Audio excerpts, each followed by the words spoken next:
Eu quero começar meu pronunciamento de hoje, que, por sinal, é um pronunciamento em homenagem aos 190 anos de fundação do Grande Oriente do Brasil, que vai ser comemorado depois de amanhã, dia 17, que foi no dia 17 de junho de 1822 que ele foi criado.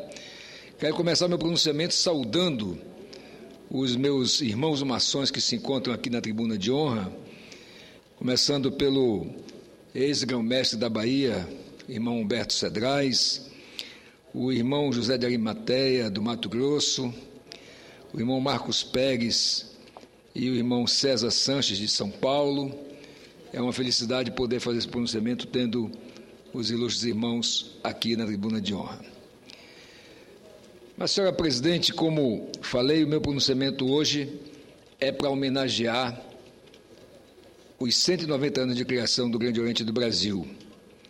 Logo mais, às 14h30, a Câmara dos Deputados realiza uma sessão especial em homenagem ao Grande Oriente do Brasil, por iniciativa do deputado federal e também irmão maçom Nelson Marcheselli.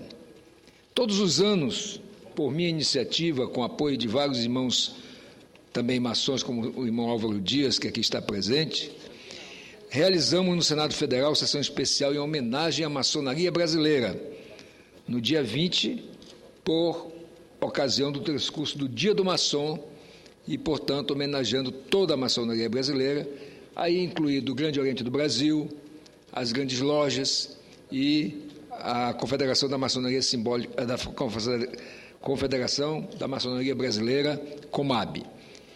E nesse ano também já está garantida essa sessão do dia 20 de agosto, porque já foi aprovado o requerimento convocando essa sessão, e eu aproveito para convidar os irmãos e as cunhadas, os nossos jovens demolês, apejotistas, as jovens das filhas de Jó, são entidades de jovens mantidas pela maçonaria.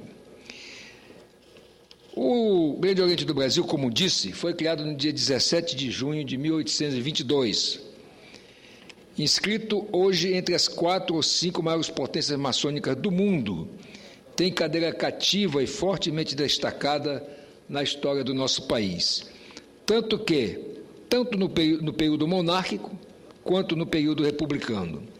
O século XVIII foi marcado pelo iluminismo, o século XIX pelas ideologias e o século XX pela emergência e o domínio das tecnociências.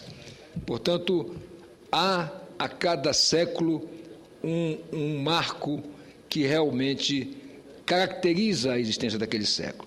E o Grande Oriente do Brasil, dentro de 10 anos, completará 2 séculos de existência. Estamos, portanto, no século XXI, que é o século da globalização, é o século da interatividade, é o século, enfim, em que todo mundo hoje, através dos mais diversos meios de comunicação, principalmente a internet, estão conectados com o mundo todo. E, ora, a nossa história, como disse, a história da maçonaria brasileira, embora tenha se iniciado em 1797, com a loja Cavaleiros da Luz, criada na povoação de Barra, em Salvador, na Bahia, e ainda com a loja União, em 1800, no Rio de Janeiro, sucedida pela loja Reunião.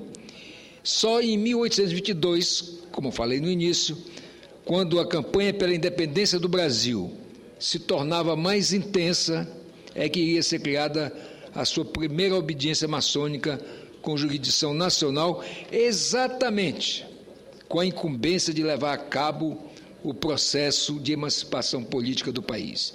Isto é, o Grande Oriente do Brasil foi criado tendo como principal objetivo, um objetivo político, que era o objetivo de fazer a independência do nosso país, fazer com que o país, de fato, deixasse de ser submisso, ou pelo menos ligado a Portugal, e fosse um país independente. O Grande Oriente do Brasil teve como seus primeiros mandatários maçons ilustres como José Bonifácio de Andrade Silva, que era ministro do Reino e de Estrangeiros, Joaquim Gonçalves Ledo, que foi, José Bonifácio foi o primeiro grão-mestre e o Gonçalves Ledo o primeiro vigilante.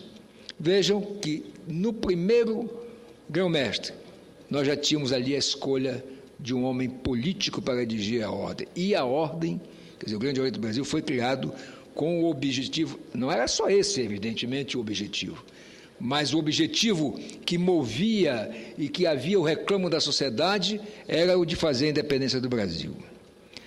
A 4 de outubro do mesmo ano, 1822, já após a declaração de independência, no dia 7 de setembro, e aqui é bom que se diga, senador Aníbal, a independência do Brasil foi decidida dentro de uma reunião maçônica no dia 20 de agosto. A história do Brasil registra isso. Foi decidida no dia 20 de agosto e poucos dias depois, no dia 7 de setembro, o imperador Dom Pedro I fez o grito da independência, o gesto público da independência. E Dom Pedro já era maçom e grão-mestre do Grande Oriente do Brasil. Inicialmente instalado no Palácio Maçônico do Lavradio, no estado do Rio de Janeiro, a partir de 1842, e com lojas em praticamente todas as províncias do então Brasil Império, o Grande Oriente do Brasil logo se tornou um participante ativo em todas as grandes conquistas sociais do povo brasileiro, fazendo com que sua história se confunda com a própria história do Brasil independente. Através de homens de alto espírito público, colocado em áreas importantes da atividade humana, principalmente em segmentos formadores de opinião, como as classes liberais, o jornalismo e as forças armadas, o exército mais especificamente, o Grande Oriente do Brasil iria ter, a partir da metade do século XIX, atuação marcante em diversas campanhas sociais e cívicas da nação. Assim, distinguiu-se pela extinção, na luta pela extinção da escravatura negra no Brasil, obtendo leis que foram abatendo o escravagismo paulatinamente, entre elas a Lei Eusébio de Queiroz, que extinguiu o tráfico de escravos em 1850, e a Lei Visconde do Rio Branco, de 1871, que declarava livre as crianças nascidas de escravas daí para diante. Eusébio de Queiroz foi maçom graduado e membro do Supremo Conselho do Grau 33. E o Visconde de Rio Branco, como chefe do gabinete ministerial, foi grão-mestre do Grande Oriente do Brasil. Então, a história do Grande Oriente do Brasil está repleta de homens que eram ativamente participantes da vida política do Brasil, portanto, indutores das mudanças que a sociedade reclamava. O trabalho maçônico só parou com a abolição da escravatura a 13 de maio de 1888. Mas é bom que se diga aqui que a abolição da escravatura começou mesmo dentre os maçons. A partir desses momentos em que se fez a Lei Eusébio de Queiroz, a Lei Visconde do Rio Branco, os maçons já tomaram a decisão de quem era maçom não podia ter escravos. E os maçons começaram a libertar aqueles que tinham, a libertar os seus escravos, a dar sua carta de alforria. Então, a maçonaria foi uma vanguarda da própria abolição, fazendo dentro dos seus quadros exatamente isso. Quem já estava maçom libertava os seus escravos. Quem entrava para a maçonaria tinha o compromisso de não ter escravos, até porque um dos nossos requisitos principais para o ingresso na nossa ordem maçônica é que o homem seja livre e de bons costumes. E como alguém pode se dizer livre se mantém outro escravo dele? E também porque conflitava com a nossa ideologia, a nossa trilogia famosa de liberdade, de igualdade e de fraternidade. Mais adiante, na campanha republicana, que pretendia evitar um terceiro reinado no Brasil e colocar o país na mesma situação das demais nações centro- e sul-americanas, também contou com um imenso trabalho maçônico de divulgação dos ideais da República nas lojas e nos clubes republicanos espalhados por todo o país. Na hora final da campanha, quando a República foi implantada, ali estava um maçom a liderar as tropas do Exército com seu prestígio. Marechal Deodoro da Fonseca, que viria a ser também grão-mestre do Grande Oriente do Brasil. Já era maçom, destacado à época da proclamação da República. Durante os primeiros 40 anos da República, período denominado de República Velha, foi notória a participação do Grande Oriente do Brasil na evolução política nacional, através de vários presidentes do Brasil que eram maçons. Além de Deodoro, que foi quem comandou a proclamação da República, tivemos o Marechal Floriano Peixoto, Manuel Ferraz de Campos Sales, Marechal Hermes da Fonseca, Nilo Peçanha, Venceslau Braz e o Washington Luiz Pereira de Souza, para citar os primeiros. Durante a Primeira Guerra Mundial, de 1914 a 1918, o Grande Oriente do Brasil, a partir de 1916, através do seu grão-mestre, almirante, de novo, uma pessoa proeminente ligada à vida pública do país. O almirante Veríssimo José da Costa apoiava a entrada do Brasil no conflito ao lado das nações aliadas contra a ditadura e o nazismo que ia se implantar no mundo todo. E mesmo antes da entrada do Brasil, que se deu em 1917, o Grande Oriente do Brasil já enviava contribuições financeiras à maçonaria francesa, destinado ao socorro das vítimas da guerra, como indica correspondências que da França eram enviadas ao Grande Oriente do Brasil na época. Portanto, o Grande Oriente do Brasil continuou como ponta de lança na maçonaria em diversas questões nacionais, como a anistia para presos políticos durante os períodos ditos de exceção, isto é, onde a democracia, o Estado de Direito eram suprimidos, como no estado de sítio e em alguns governos da República, a luta pela redemocratização do país, que fora submetido desde 1937 a outro regime de exceção, que só terminaria em 1945, participação através das obediências maçônicas europeias na divulgação da doutrina democrática dos países aliados na Segunda Guerra Mundial, essa campanha no período de 1939 a 1945. Combate ao regime autoritário que se instalou em 1964. Inicialmente, alguns dizem até que a maçonaria contribuiu para que houvesse o golpe de 64, porque havia um movimento, diríamos assim, de esquerda radical, que queria implantar um regime também de exceção no Brasil. Mas durante esse período, a maçonaria lutou pela anistia geral dos atingidos por esse movimento, trabalhou pela volta das eleições diretas, depois de um longo período de governantes impostos ao país. Em 1983, investiu na juventude, ao criar sua máxima obra social neste campo, a Ação Paramaçônica Juvenil, de âmbito nacional, destinado ao aperfeiçoamento físico e intelectual dos jovens de ambos os sexos, filhos ou não de maçons. O Grande Oriente do Brasil está presente em Brasília desde 1960 e tendo se instalado de fato aqui em 1978 e que tem hoje um patrimônio considerável e em diversos estados, além do Rio de Janeiro e na capital federal, onde sua sede, aqui em Brasília, ocupa um edifício de 7.800 metros quadrados de área construída, com mais de 2.715 lojas, reconhecida por inúmeras obediências à maçonaria do mundo.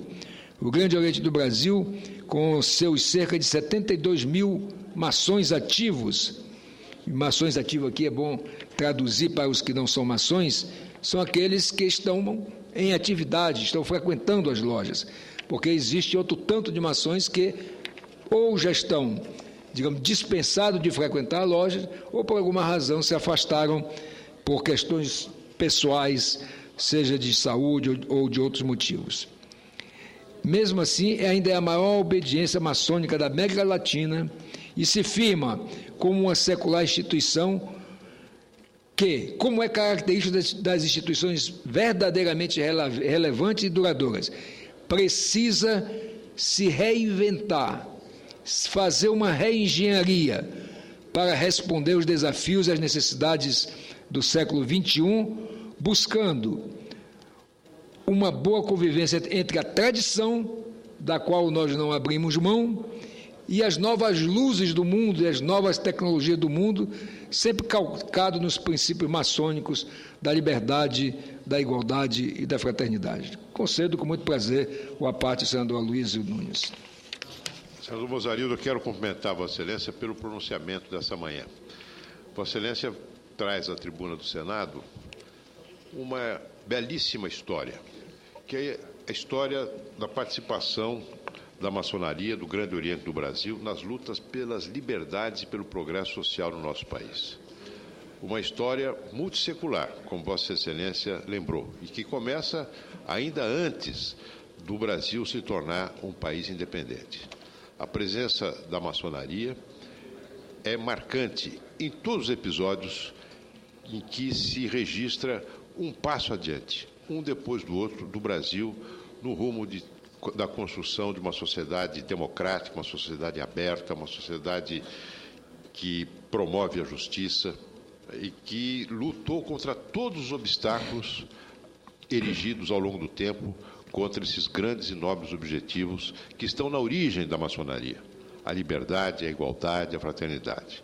E não é por acaso que a maçonaria, em todos os quadrantes do mundo onde ela atua, tem sido objeto de perseguição, de intolerância por parte de todas as tiranias.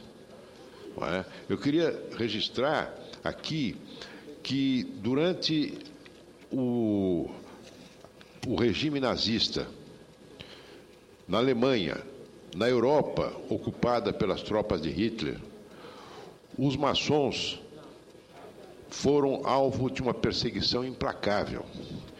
O mesmo ocorreu no fascismo durante o regime fascista de Mussolini. Regimes políticos que não toleram a diversidade, regimes políticos que pretendem exercer a tirania não apenas sobre a pessoa física, mas sobre a mente dos indivíduos. E a maçonaria é, sobretudo, uma luz que afasta a escuridão, afasta o obscurantismo e luta pelo progresso da liberdade humana. A história brasileira está prenhe de episódios onde se registra a participação positiva, a participação progressista da maçonaria brasileira. E Vossa Excelência, como ilustre maçom, faz muito bem em trazer para o Senado da República hoje, mais uma vez, essa bela história. Muito obrigado. Agradeço, muito honrado a parte de Vossa Excelência, senador Aloysio Nunes, porque verdadeiramente Vossa Excelência, que não sendo maçom, conhece bem a história da maçonaria, sabe que nós somos uma instituição que ao longo do tempo fomos muito perseguidos, e perseguidos por aqueles que estavam no poder e que queriam, portanto, manter um poder acima de tudo.